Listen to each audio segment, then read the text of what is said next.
Dan pemirsa, apakah keterangan saksi dalam persidangan nanti atau hari ini bisa membuka pintu dan juga menjamin terdakwa Eliezer ini tidak bersalah?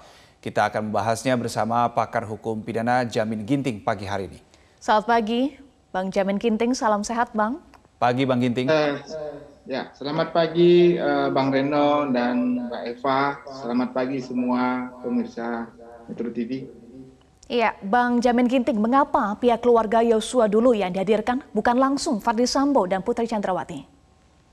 Ya, jadi dalam konstruksi dakwaan tersebut dibuat secara rentetan, mulai dari kejadian awal sampai akhir. Dalam proses persidangan pidana, ada kewajiban dari jaksa penuntut umum untuk menghadirkan saksi-saksi, karena dia yang harus menjadi tanggung jawab dia. Nah, konstruksi penghadiran saksi ini dimulai daripada saksi korban. Ya, jadi korban dulu yang dihadirkan sebagai saksi untuk menerangkan bagaimana terjadinya suatu tindak pidana di mana adanya korban. Siapa korbannya? Bagaimana korban tersebut mengalami perbuatan pidana terjadi? Nah, pada hari ini nanti akan diterangkan secara jelas dan terang terkait dengan korban tersebut, mulai dari orang tuanya, lalu saudaranya, dan juga ahli yang melakukan formalin atau pembalseman terhadap korban tersebut. Jadi nanti diterangkan oleh orang tuanya siapa dia, bagaimana kehidupannya, sampai nanti kejadiannya seperti apa. Nah, para saksi-saksi ini bukan saksi secara langsung atau direct evidence. Ini namanya indirect evidence. Jadi dia tidak melihat dan mengalami sendiri kejadian kematian tersebut terjadi. Tetapi dia akan menerangkan bagaimana setelah kematian tersebut terjadi, kondisinya seperti apa, dan bagaimana jasad dan tubuh korban tersebut, luka-lukanya setelah mereka melihat, ya kita ketahui melalui foto-foto yang sudah dan rekaman yang pernah pada pertama sekali waktu kejadian diterimanya korban tersebut.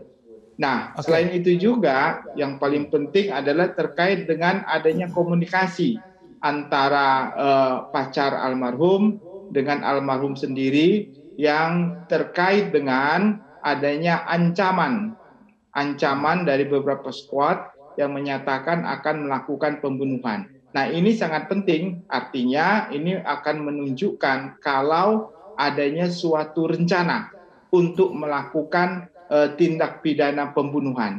Jadi nanti kalau seandainya hakim akan memeriksa atau jaksa akan memeriksa saksi tersebut, pacarnya, terkait dengan apa benar adanya kiriman atau pembicaraan terkait adanya ancaman untuk membunuh Joshua sebelumnya, maka ini merupakan salah satu bukti yang menyatakan telah ada rencana pembunuhan yang dilakukan oleh tersebut. Tetapi bukti ini sebagai bukti petunjuk, bukan menjadi bukti yang ada dalam pasal 185 secara nyata, karena tidak secara langsung disampaikan kepada orang yang akan membunuh. Begitu kira-kira konstruksinya nanti, Mbak.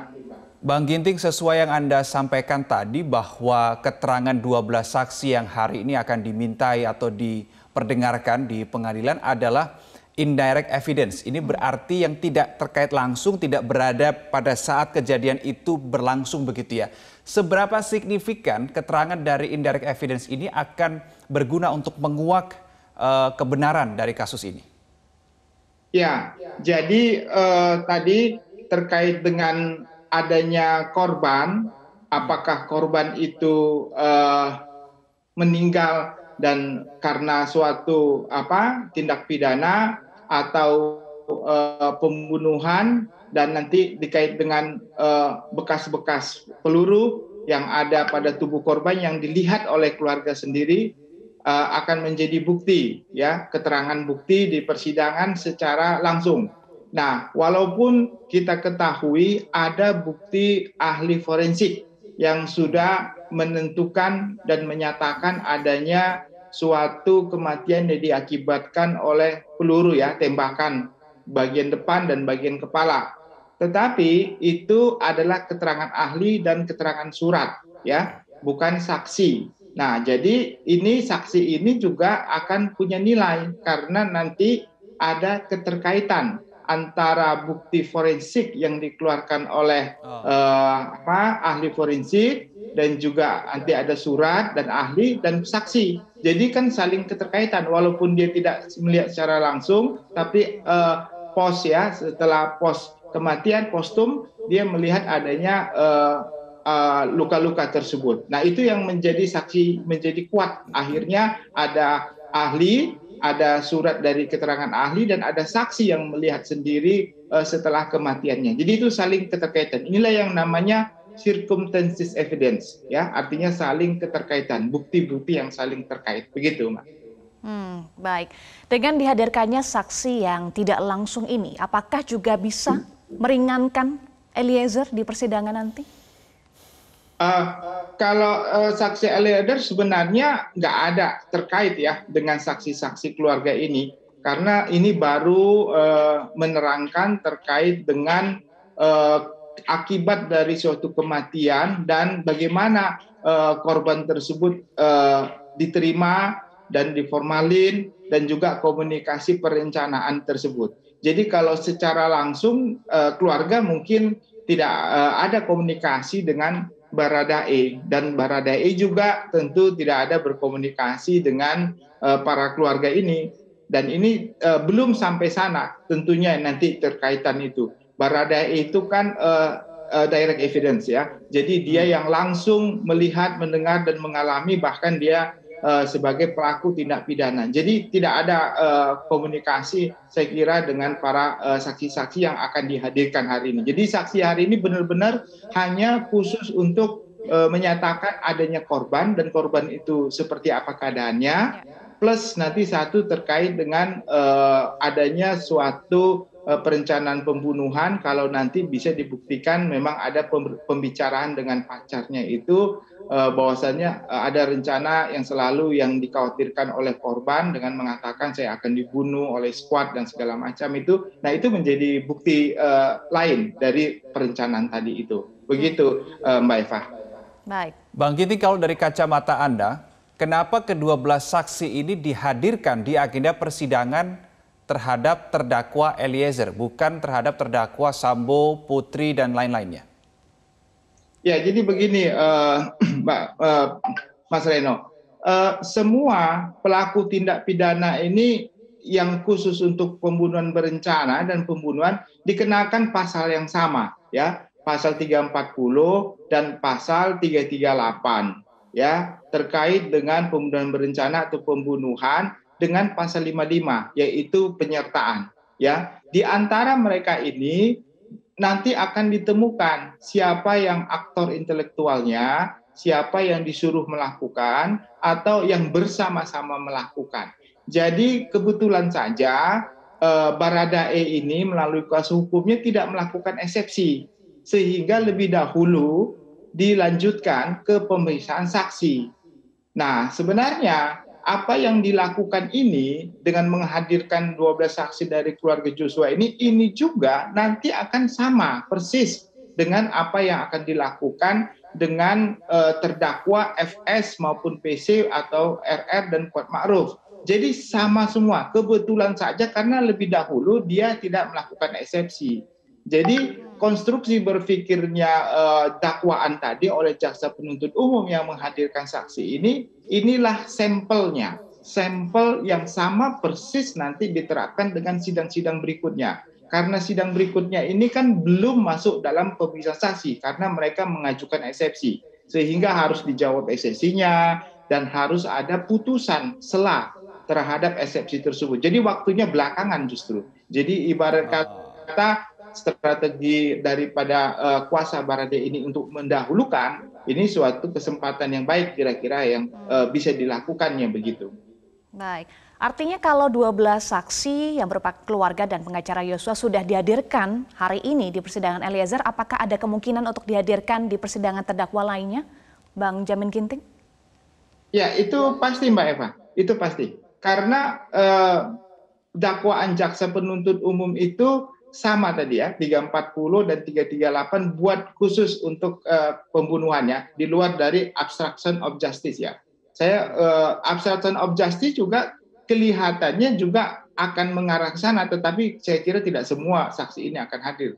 Nah, khusus untuk 340 dan 338 semuanya ini akan hadir ya, akan menerangkan, karena nggak bisa keterangan hari ini digunakan untuk keterangan sidang FS, sidang RR dan juga yang lain, nggak bisa, karena apa yang diterangkan di depan persidangan itulah yang menjadi bukti yang sah dalam pasal 184 ayat 185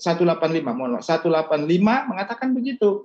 Jadi mereka harus menerangkan keterangannya di depan persidangan, bukan di persidangan Baradae, tetapi di persidangan masing-masing. Begitu. Inilah resikonya ya kalau sidang ini di split gitu ya, dipisah-pisah waktunya. Tadinya kalau dalam suatu sidang yang bersamaan dalam satu hari gitu ya, walaupun nomornya berbeda, mereka nggak perlu bolak-balik begitu. Tapi sekarang karena sidangnya pada hari yang sama, pada waktu yang sama, mau nggak mau ya mereka harus hadir dalam setiap persidangan tersebut. Begitu, Mbak Eva.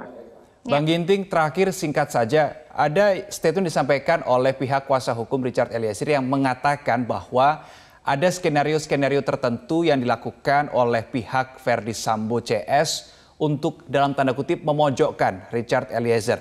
Kalau kita melihat konstruksi hukumnya dari awal peristiwa sampai dengan peradilan, mana yang menurut Anda ini bisa dimaknai sebagai upaya untuk memojokkan Richard Eliezer? Apakah dengan pengajuan eksepsi ini menjadi salah satunya? Ya, eksepsi tentu merupakan dasar untuk tidak menerima dakwaan tersebut karena cacat formil maupun secara cacat materi. Tapi sudah jaksa menyatakan tidak akan menanggapi yang terkait dengan pokok perkara dan juga menanggapi terkait dengan cacat formil. Kita tinggal tunggu nanti bagaimana putusan sela ya, apakah menerima eksepsi atau menolak. Itu yang pertama.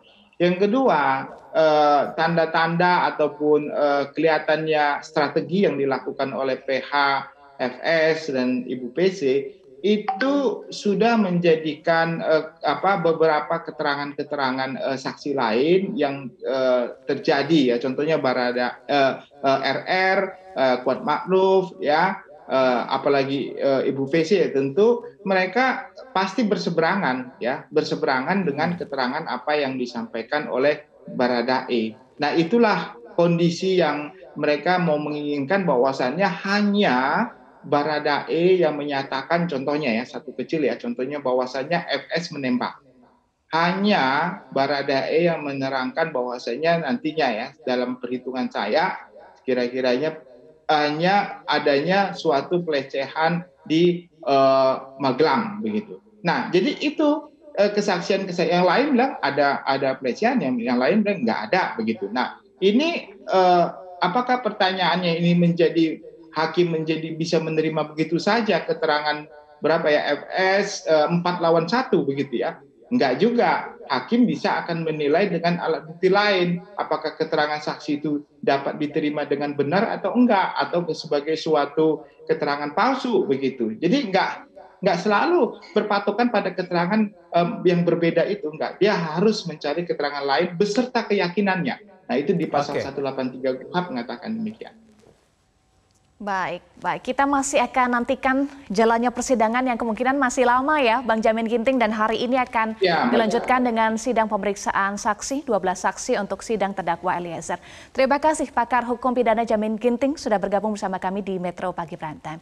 Salam sehat, Bang Jamin Ginting.